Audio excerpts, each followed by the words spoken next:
Magandang araw mga kaibigan. Bigyan natin ngayon ng opinion, reaction itong panawagan, pahayag ni Katunying. Matindi. Nanawagan siya, wag nang magbayad ng buwis at saka mag-step down na si Martin Romualdez. Medyo napuno na ang salop ni Katunying. Ito, Facebook reel posted by News Stories. Pakinggan natin. Sa inis natin lahat, tayo na mga nagbabayad ng buwis, magdeklara na tayo sama-sama na huwag na tayo magbayad ng buwis. Patay. Kahit na filing, ako, nagninegosyo ako. Sabi ko, hindi ako magbabayad ng tax. Hindi ko ba, paano kung magkaisa ang maraming mga Pilipino na gano'n ang gawin? Paano ang buhay natin? Kaya kailangan umaksyon ng presidente dito. Sukudulan, ito huwag na po kayong magagalit sa akin, mga taga-Congress. Sabihan mo na po, Mr. President, si Speaker Martin Romualdez to voluntarily file a leave of absence, that's number one, or altogether mag-step down sapagkat ang sama na po ang sama na po na nangyari. Yung 2025 budget, malala na po. Total, nagkaroon na ng palitan sa Senado. Malagay ko naman, wala nang masama na magpalitan sa House of Representatives, Mr. President. At kung gusto talaga nating seryosong bakbakan dito, talagang may mangyari sa buhay natin ng mga Pilipino. Hindi lang basta may makasuhan. Dapat may nakita mga Pilipinong nakukulong at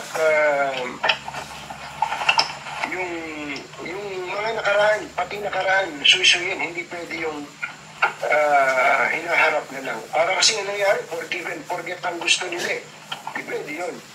Ano yun? Yung nakalipas, ayos na. Hindi pwede. Si Katunying nagbigay ng mensahe kay Presidente BBM. Sinabi niyang hindi na dapat magbayad ng buwis dahil puro korupsyon lang ang nangyayari sa gobyerno. Dagdag pa niya, dapat mag-resign si Martin Romualdez bilang House Speaker kung gusto ng tunay na pagbabago sa bansa. Okay, so anong masasabi nyo? Dalawa, panawagan. Huwag nang magbayad ng buwis at dapat mag-file o voluntary file ng leave of absence o mag-step down na si Speaker Martin Romualdez. Okay, unahin muna natin yung hindi pagbayad ng buwis. To me, hindi pa naman siguro napapanahon. Bigyan natin ng tsansa ang Kasi pag hindi tayo nagbayad ng buwis, anong mangyayari sa bansa natin? Magkakagulo. Babagsak ang ating ekonomiya. Although, naiintindihan ko si Katunying, yung na siya, galit na. Kasi nga, maraming negosyo si Katunying. Nakikita ko sa mga airports, Katunying, may tindahan siya. Masasarap yung mga paninda niya. So, nagbabayad siya talaga ng malaking buwis. Sino pa ba yung mga ng mga artista na sino ba? Si Jordan Clarkson ba yun? Yes. Nag-post siya na kaya pala malaki ang sabi niya. Kaya malaki ang bawas sa kita namin o kita ko sa nung naglaro ko sa Gilas, Pilipinas. May sweldo siya Kaya lang, malaking deduction tax. Kasi nga, may scholar daw sila. Scholar. Ano yung scholar? Yung mga Nepo babies. Anak ng mga kongresista na gumastos kung akala mo unlimited na ang perang hawak nila. Kasi may never-ending ATM sa kanilang mga daddy. So, huwag mo na. Kawawa ang bansa natin pag hindi tayo magbayad ng buwis. In case na palala ng palala, pwede. Sa ngayon, okay pa naman. May pag-asa pa sa tingin ko. Lalo na kung matuto itong panawagan ni Katunying na mag-step down si Speaker Martin Romualdez. Kasi nga, ang perception ng karamihan is ang problema nasa Congress. Nasa kanyang pamamahala. Magbasa lang ko sa mga comments Willow Silva, sige po. Sama-sama tayo. O, ibig sabihin na ayaw na rin magbayad ng buwis. Maria Delpa Bato-Bato, tama po yan sir. Nako, patay. Estrelleta Tirona, true ka dyan. Tama po sir. Correct, Katunying. Go, go, go. Rodel Bulan, Romualdez Auster is the key. Tatahimik ang Pilipinas. Tatahimik. Kaya magpasalamat tayo dito sa napakabatang kongresista, si Congressman Barsaga. Siya ngayon ang tumatayong boses ng taong bayan, sumasalungat sa pamamahala ni Speaker Romualdez. Napakatapang ang bata nito. Tama puros tama Naku.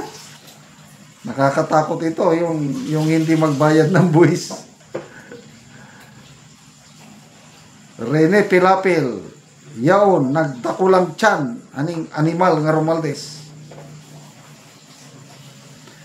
Ay, kailan kaya makakaahon ang bansa natin sa ganitong kahirapan, korupsyon? Bago mag-eleksyon noong May 2022, maraming umasa, BBM, bayan, babangon muli. After 3 years, instead na bumangon, bayan, bumabaha na uli. Nalulunod sa baha, hindi lang baha sa tubig, kundi dahil sa baha ng kasakiman ng mga nakaupo sa gobyerno ngayon. Hindi naman lahat pero de los Benos, kailan? Diyan, tatlo yan Problema natin, politiko, mastermind. Hindi ang kasabot sa baba, DPWH officials or kaya kasama na rin ang COA at ang mga contractors.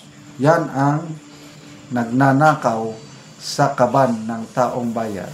Kaya hirap na. So sana hindi tayo matulad ng Nepal at saka Indonesia. Ako ayokong mangyari yun dahil masyadong madugo. Wala sa kultura natin. Kaya rally, sige rally ka lang.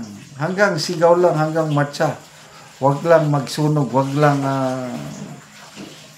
basta ayokong mangyari yung Nepal and Indonesia experience sa atin.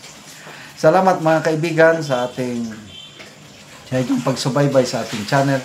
Nakakatulong kayo ng malaki sa tribong Talaandig ng Bukidnon dahil ang sweldo natin sa channel na ito pantulong sa tribo.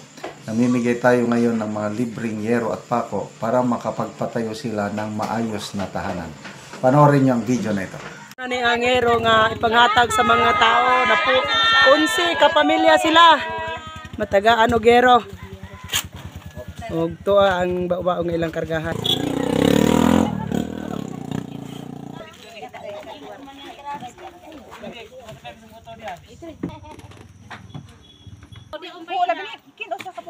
Si Chinibel, si Aritipin, si Titing, tigsalin mo kain ka na. Naman yan! Kanapon ulang.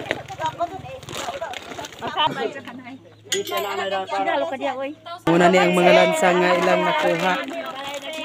Og karon mo na ni ang ikarga lang niya og motor ang iya tungod kay puno na kay ang bao tungod kay 11 sila ka pamilya.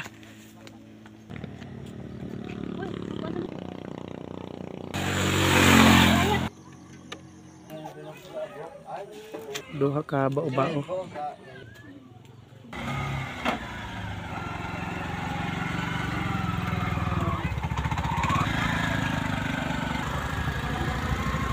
Thank you.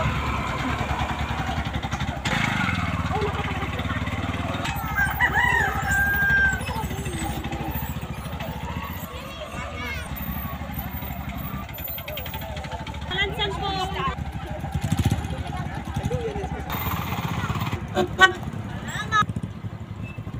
Og karon abot na gyud ang yero sa gitabang sa mga tao.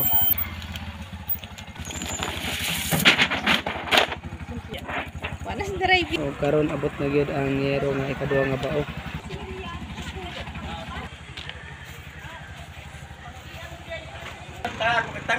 O karon mao na ni ang atop niente sa natagaan na mo og yero. Lata na gid ka ayo. Pila na din nanti ka tuig imong balay? 30 na. 30 na ka tuig. Pag sa Ginoo ug sa nagtabang sa sin nga natagaan ako. Kuan, gusto na ang atop. Salamat ante.